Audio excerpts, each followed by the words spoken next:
um jovem físico em 1905, Albert Einstein ofereceu ao mundo algo muito especial, a teoria da relatividade. Meio século mais tarde, em 1955, ano da morte de Einstein, os Estados Unidos desviavam rapidamente a atenção de uma guerra e dos efeitos devastadores da bomba atômica e contemplavam um futuro que brilhava com a promessa de um átomo pacífico. As ideias de Einstein saíram da teoria e se transformaram em realidade. E em 1955 a imaginação popular se ocupa da ficção científica e de outros mundos. E assim, como o monstro da Lagoa Negra surge das profundezas do celuloide, um futuro cientista vai ao teatro local, onde o destino o espera. Daqui a pouco, ele entrará em contato pela primeira vez com as grandes ideias de Einstein.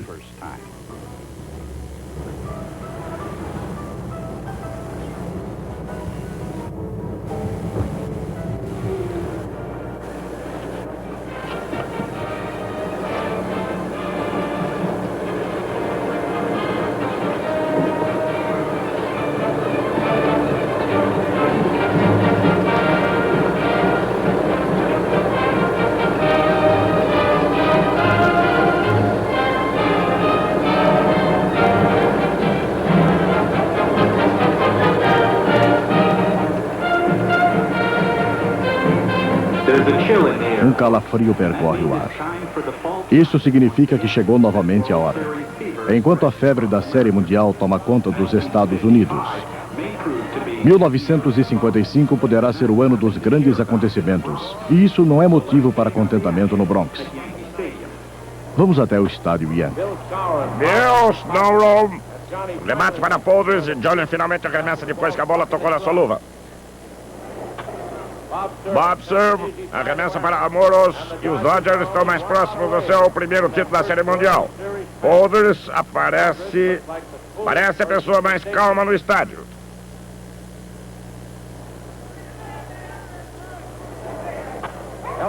Elston Howard passa uma jogada para Pee-wee Reese e os Dodgers são finalmente campeões mundiais. Delirando de alegria, atletas e torcedores cercam o jogador do Brooklyn. Na sede dos Dodgers, o pandemônio provocado pela grande vitória. Impondo o ritmo de alegria, Gil Rogers, Duke Snyder e Don Newcomb. Este é o grande dia de beisebol do Brooklyn. Os jornais dão notícias e manchetes. A ponte do Brooklyn vira uma grande confusão por ocasião desse monumental evento. Enquanto isso, no outro lado, atletas amadores já se preparam para a vitória nas Olimpíadas do próximo ano em Melbourne. A Austrália está lá embaixo, mas esses atletas esperançosos já estão se preparando para os Jogos. Mas os preparativos para as Olimpíadas de Melbourne não foram os únicos jogos de 1955. Perto da Rua do Lido, na lendária academia de bilhar Chalkers, acontecem coisas nas sombras que nem mesmo o monstro da Lagoa Negra deve saber.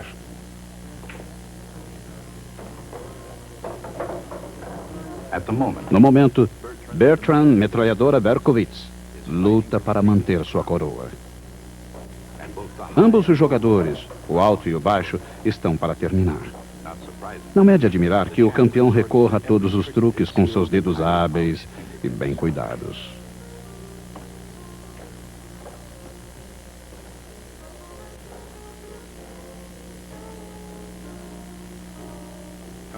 No entanto, sob os olhos atentos dos juízes, nem mesmo uma metralhadora pode desrespeitar as normas. Aparentemente, existem certas normas que não podem ser desrespeitadas. Como as leis da mecânica clássica de Isaac Newton. Pelo menos até que Albert Einstein entrasse em cena, elas se mantiveram imutáveis durante os últimos 300 anos.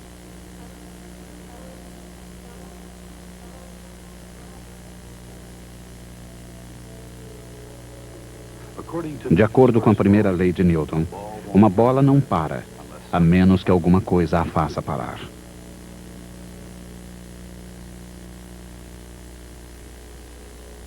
Sua segunda lei, que permanece igualmente infringível, explica de que maneira se pode parar uma bola e, ao mesmo tempo, como se pode fazer uma bola rolar.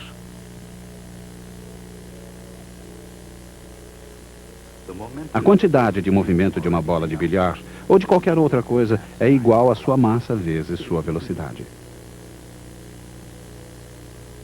E o momento só é alterado quando uma força é aplicada sobre a bola.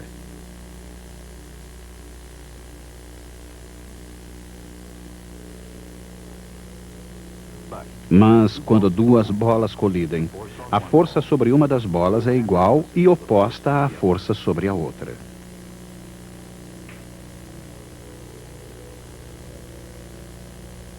Portanto, as variações da quantidade de movimento são também iguais e opostas.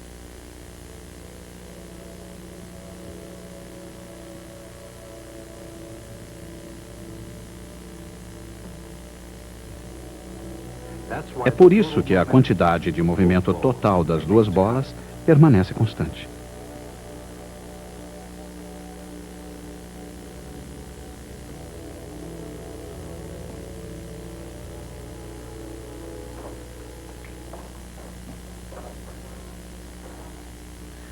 Embora Berkowitz metralhadora não soubesse ou não se preocupasse com isso, a quantidade de movimento continuaria constante mesmo na teoria da relatividade de Einstein.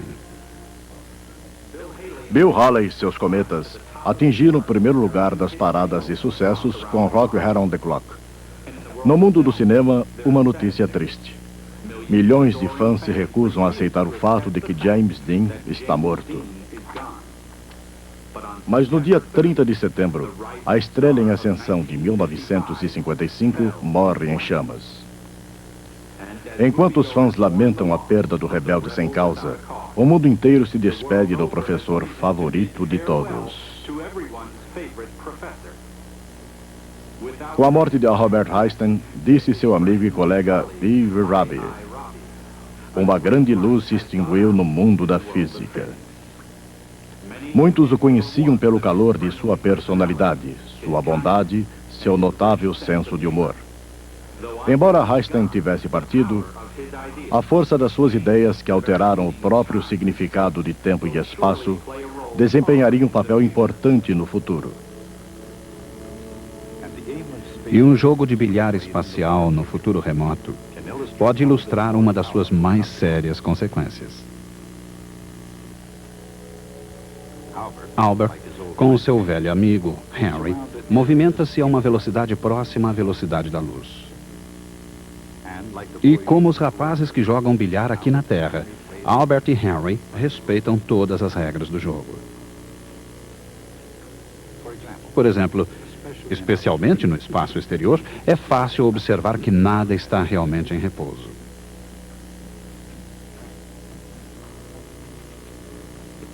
A diferença entre mover-se e ficar parado depende apenas de quem observa. Mas não importa quem é o observador, Albert e Henry dirigem-se um ao encontro do outro a uma velocidade próxima à velocidade da luz. No momento crítico, Albert arremessa sua bola para cima, para o espaço.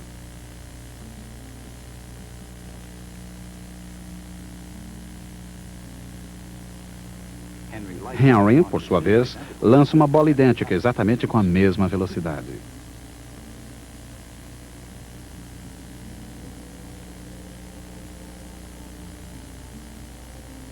Se ambos jogarem direito, as bolas colidem no espaço e retornam para cada um.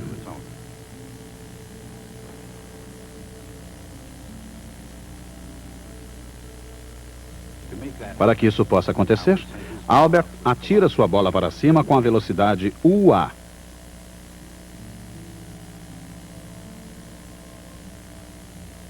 E no mesmo instante, Henry atira sua bola para baixo com a velocidade UH.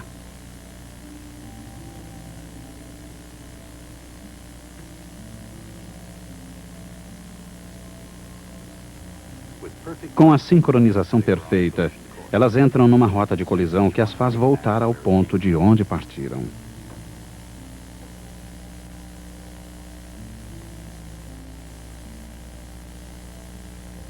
Cada uma teve sua velocidade alterada na mesma intensidade, mas na direção oposta.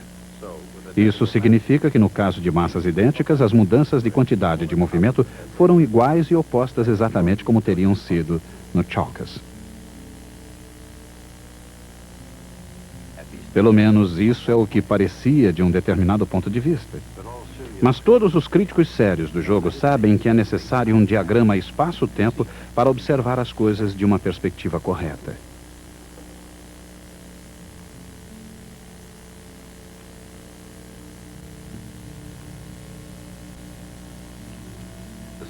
Os espectadores talvez tenham visto assim os acontecimentos. Mas do ponto de vista de Albert, é um jogo inteiramente novo, em que Henry arremessa primeiro. A bola de Albert retorna ao seu dono muito antes de Henry alcançar Albert.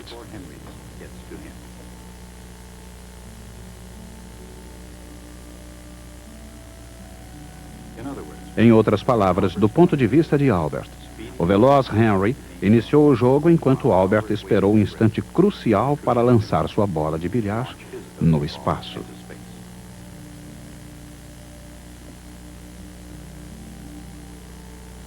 O jogo exige um sincronismo estranho, pois do ponto de vista de Albert, a bola de bilhar de Henry demora mais que a sua para chegar ao ponto de colisão e retornar.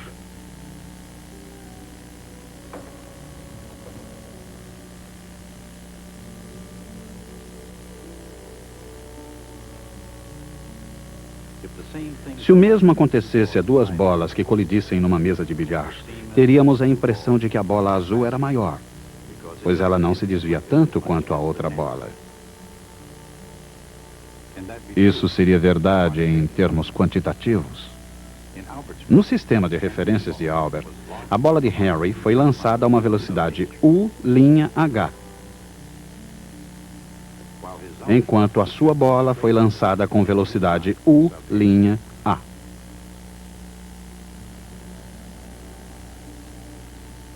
Na colisão, cada uma sofreu uma alteração de velocidade, mas, pelo menos do ponto de vista de Albert, não no mesmo grau.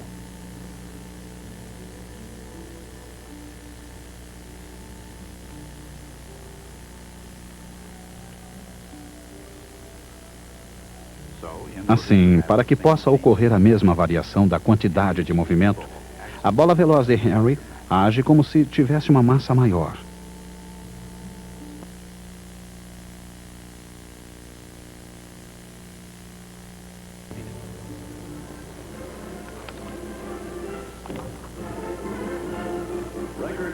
Um público recorde compareceu ao Coliseu para o 42º Salão Nacional do Automóvel, realizado em Nova York pela primeira vez em 16 anos. Para compensar o tempo perdido, o salão é montado com grande luxo. Há uma grande exibição de potência com uma infinidade de motores e acessórios nos 124 modelos expostos. Os carros são mais longos e mais baixos do que nunca, graças em parte às rodas menores de 14 polegadas. A maioria dos 51 milhões de carros usados hoje parecem caixotes em comparação com esses barcos de sonho. Na categoria de barcos de luxo, este modelo oferece tudo ao executivo atarefado. Assim, o trabalho compensa. Observa-se uma tendência a carros mais esportivos, mais coloridos. Os gênios de design de Detroit acompanham o país. O automóvel americano pode ser sólido, mas até mesmo uma nave espacial sem peso possui uma certa massa. De acordo com a lei de Newton, a massa é o que relaciona a força à aceleração.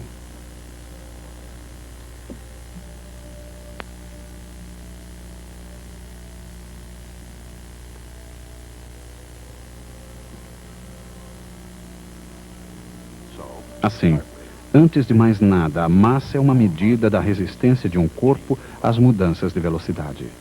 Um carro, por exemplo, oferece mais resistência do que uma bola de bilhar.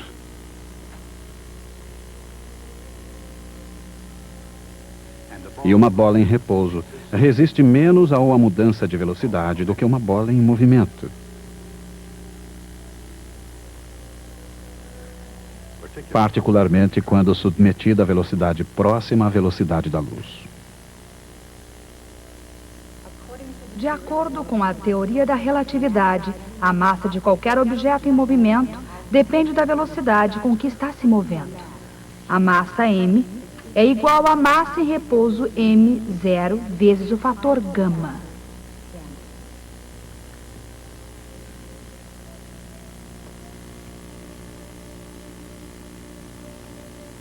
Assim, através de todo o universo, a massa, como o tempo e a distância, dependem de ponto de vista. Em outras palavras, a massa de um objeto depende de sua velocidade.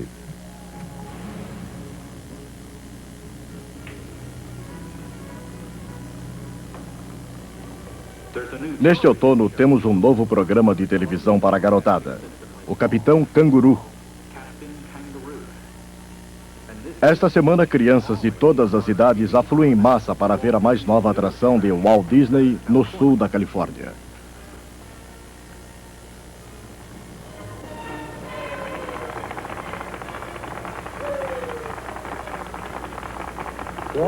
Nossas boas-vindas a todos que chegam a esse lugar de felicidade. A Disneylândia é de vocês. Aqui a idade revive lembranças do passado e os jovens podem saborear o desafio e a promessa do futuro. A Disneylândia é dedicada aos ideais, aos sonhos e aos fatos reais que produziram os Estados Unidos, com a esperança de que ela será uma fonte de alegria e inspiração para todo mundo. Muito obrigado. Disney precisou penhorar sua casa e seu seguro de vida, mas parece que irá valer a pena. Já presente no fronte científico, o futuro é agora. Em Berkeley Lake, Califórnia, Ernest O. Lawrence já está transformando as teorias de Einstein em realidade. E o Bevatron, quando finalmente concluído, deverá lançar a física moderna nos anos 60. No interior da máquina, poderosos campos eletromagnéticos deverão acelerar minúsculas partículas numa velocidade cada vez maior. E finalmente elas irão colidir com outros átomos. Dos pedaços, os cientistas esperam descobrir. Mas esperem um pouco. Como essas máquinas impulsionam as partículas com rapidez crescente, será que um dia elas alcançarão a velocidade da luz? Não. E aqui está por quê. No interior de qualquer acelerador, os campos magnéticos exercem forças sobre um minúsculo íon.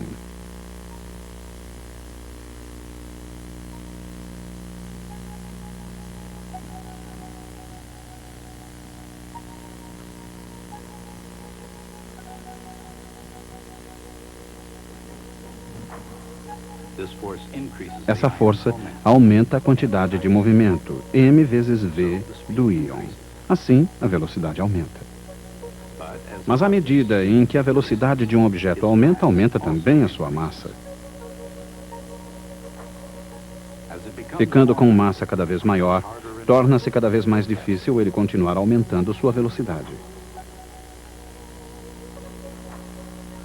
A quantidade de movimento do íon e sua energia continua aumentando, mas sua velocidade jamais atinge a velocidade da luz, por mais que seja impulsionado.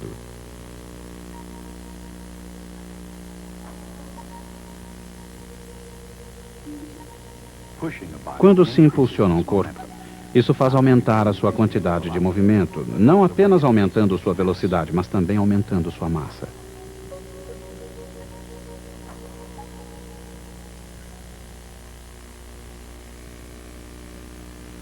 E a energia de um corpo? Toda vez que uma força age sobre um corpo, ou um corpo age sobre um objeto, a energia cinética aumenta.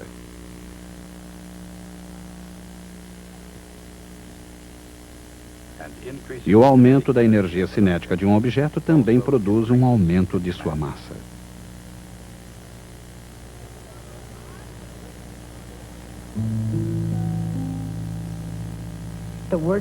O trabalho realizado por um corpo é igual à força integrada sobre a distância através da qual ele se move. Esse trabalho se transforma na energia cinética do corpo.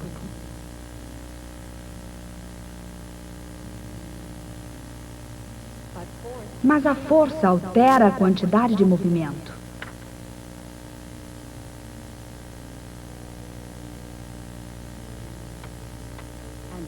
E a quantidade de movimento depende da massa, que também varia com a velocidade.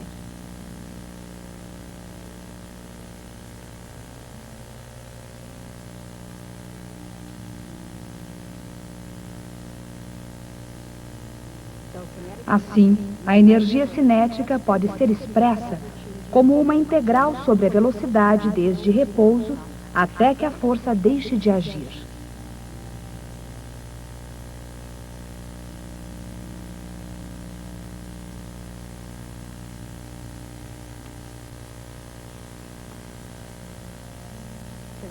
O resultado parece mais complicado do que realmente é.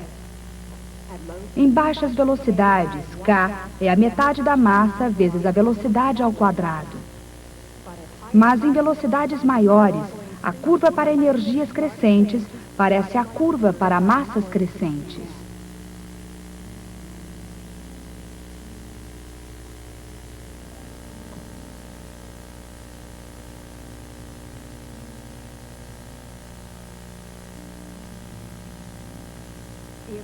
A equação mostra por quê. Em qualquer velocidade, a energia cinética é igual à variação da massa vezes c ao quadrado. E como m0 é a massa do corpo em repouso, a quantidade m0c ao quadrado é chamada de energia da massa em repouso.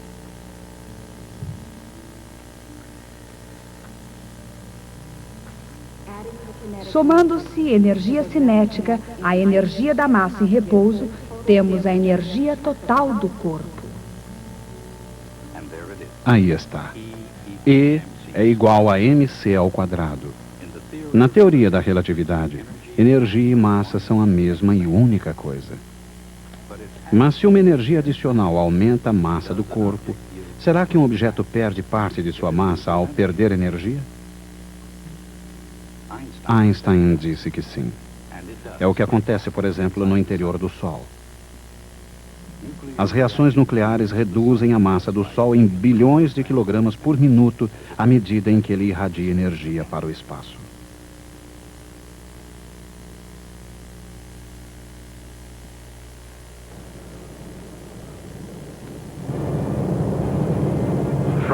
Desde o primeiro momento em que o homem controlou a energia do Sol sobre a Terra, a humanidade vive sob uma nuvem de devastação potencial. Mas hoje os cientistas estão aprendendo a domar o poderoso átomo e a canalizar a sua energia para fins pacíficos. Na Assembleia das Nações Unidas, o presidente Eisenhower decidiu enfrentar o novo desafio dos átomos para a paz. Contra o negro pano de fundo da bomba atômica, os Estados Unidos não desejam simplesmente exibir força, mas também o desejo e a esperança da paz.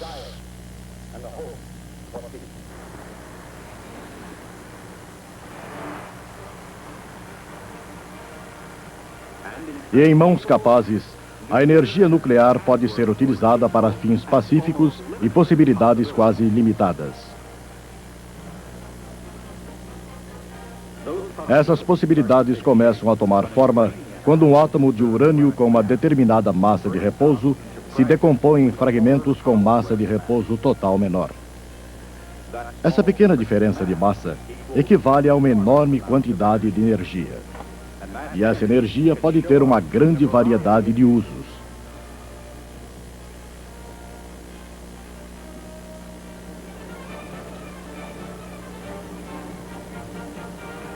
Por exemplo, Argon em Idal tornou-se a primeira cidade do mundo iluminada pela energia atômica. Onde, quando e como isso vai acabar, ainda é assunto de especulação e motivo de preocupação dos cientistas de amanhã.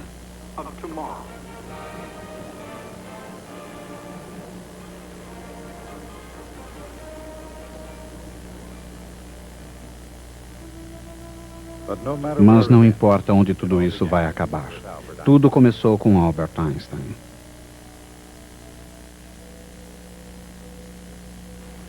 Jogando segundo as regras, Einstein descobriu que a massa se altera com a velocidade.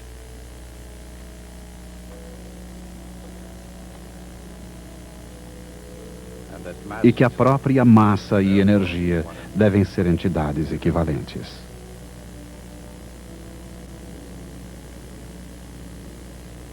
É óbvio que a idade atômica começou em 1955.